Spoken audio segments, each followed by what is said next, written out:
Olá, eu sou o professor Jacobi Fernandes e nós hoje vamos falar sobre o decreto 10.571, que foi um decreto muito importante, publicado na semana de meados de outubro, especificamente publicado no dia 10 de dezembro de 2020.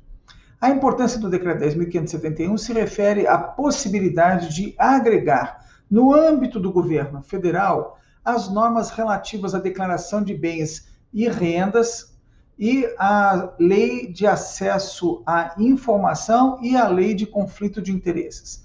E essa é uma das boas iniciativas do governo federal, no sentido de estabelecer normas que, de fato, orientem os servidores públicos. Nós não podemos mais ter um monte de normas tratando de vários assuntos ou um monte de normas tratando de um assunto só. Além disso ser irracional e dificultar a vida do operador do direito, nós ainda temos um outro problema, que é a questão de legalidade. Pela Lei Complementar 95, as normas devem ser agrupadas para tratar de um assunto só. E essa norma foi muito feliz.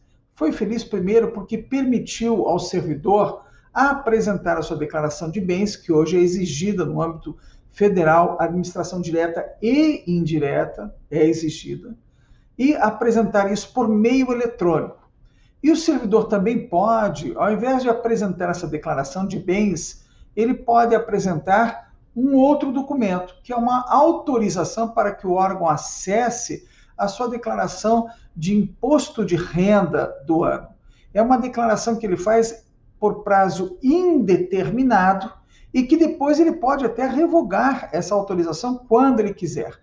Autorizando o governo a acessar a sua declaração de rendimentos, descomplica a sua própria vida. Por quê?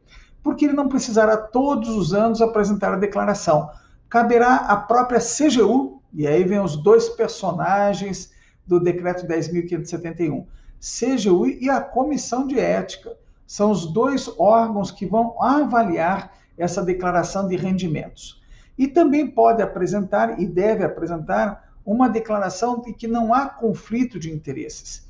E essa declaração é importante por quê? Porque o servidor vai falar, inclusive, dos seus vínculos familiares até o segundo grau, diretos ou indiretos até o segundo grau. Então, a informação é importante. O que eu sugiro para você, que é um servidor honesto e comprometido com os princípios republicanos, dê a autorização para que a CGU e a Comissão de Ética possam verificar a compatibilidade da sua evolução patrimonial com os seus rendimentos. Esse decreto, inclusive, ele cuida do fato de que a esses dois órgãos vai competir zelar pelo sigilo e pelo impedimento das informações aos terceiros.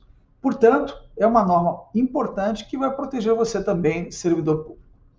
Há dois fatos interessantes nessa norma e que agora estão sendo consolidados. A primeira é que pode ser instaurada uma investigação patrimonial. Ela não tem cunho punitivo e ela se destina apenas a verificar se a evolução patrimonial é compatível com a receita declarada. Dependendo do resultado dessa sindicância, a exemplo do que ocorre com outras, haverá então o arquivamento da sindicância, está tudo certo na vida do servidor, ou a instauração de um processo administrativo disciplinar, ou então a adoção de outras medidas pelo governo. Note bem que é importante que você esteja resguardado nesse momento. E aqui vai um fato ocorrido na minha vida como advogado. E antes que você imagine que a gente está trabalhando na captação de clientes por meio da internet, é importante deixar claro que se eu estivesse fazendo isso, apenas contaria o final da história. Eu estou ensinando, e a minha função de magistério permite isso, relatar episódios que o judiciário vivenciou ou que eu vivenciei na minha vida como advogado, ensinando você, inclusive, a se defender numa sindicância. Ocorreu um fato muito interessante e que eu reporto aos meus amigos e aos meus colegas de escritório. Uma servidora foi acusada de ter uma evolução patrimonial incompatível com a receita declarada perante a CGU. O que aconteceu? Havia um indicativo muito forte de enriquecimento ilícito. O que ocorreu na prática? A servidora nos procurou e disse: olha, eu fiz tudo certo sempre a minha vida toda. essa acusação é infundada. Ora, mas certamente a CGU não iria fazer uma acusação infundada, sem nenhum motivo, né? Era necessário que ela já estivesse investigando a pessoa.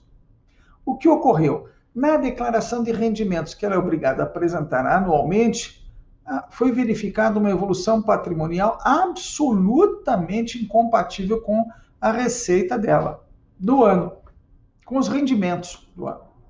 Essa servidora recebia apenas salário. E o que ela me explicou? Olha, o ano passado eu era o cabeça do casal perante o imposto de renda. Esse ano, por orientação do nosso contador, eu passei a ser o cabeça do casal. Isso é permitido que todos os bens que lá estão na declaração do meu marido, que compõem o patrimônio familiar, passem para a minha declaração, sem nenhum problema. Portanto, de um ano para o outro, é muito simples o senhor explicar.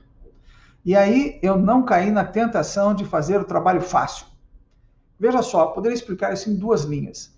Eu me virei para a servidora e pedi, eu quero todos os extratos bancários dos últimos 5 anos, seu e do seu marido.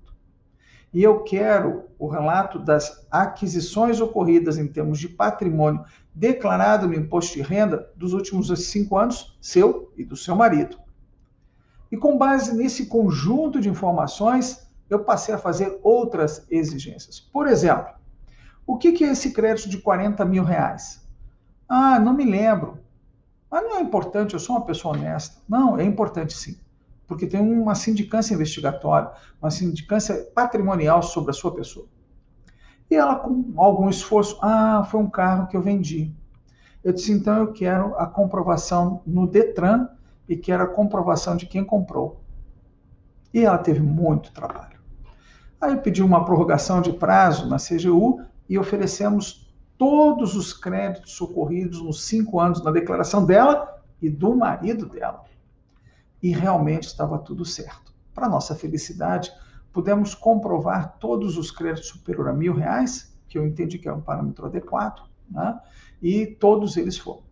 Encerrado esse trabalho, eu fiz questão de oferecer, isso é uma coisa importante para você que é servidor, para você que é advogado, pense no trabalho daquele que pediu a informação. E nós fizemos um sumário na frente, com a orelhinha do lado de cada um dos papéis, que foram entregues com reconhecimento em cartório da autenticidade. O advogado também pode garantir a autenticidade nos processos judiciais, mas eu entendo que não deve correr o risco de assumir a autenticidade em processos administrativos. Procedendo desse modo, foi inclusive dito na época que foi uma das melhores demonstrações de evolução patrimonial obtidas em sindicância investigatória. Tá? E ficamos muito felizes com esse trabalho. Então, a minha proposta para você agora é a gente fazer uma passada rápida em cima dos principais elementos do decreto para que você guarde isso e para que você possa difundir com os seus amigos esse nosso trabalho. Presidência da República, Decreto 10.571 de 2020, de 9 de dezembro. Né? Dispõe sobre a apresentação e análise das declarações de bens e das situações que possam gerar conflitos de interesse por agentes públicos civis da administração pública federal.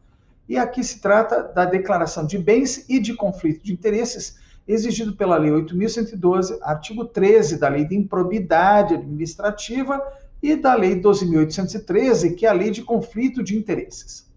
Ele se aplica a todo o sistema. Essa declaração pode ser apresentada por sistema eletrônico administrado pela CGU e poderão ser substituídos por autorização em meio eletrônico de acesso às declarações anuais do imposto de renda. No momento da declaração, no ato da posse, 10 dias depois, no prazo de 10 dias, ou ainda na data de exoneração e anualmente. É claro que essa declaração, quando você apresenta ela equivalendo a imposto de renda, autorização a acesso a imposto de renda, a sua vida, como dissemos, é mais facilitada. Se não apresentar a declaração, pade neles.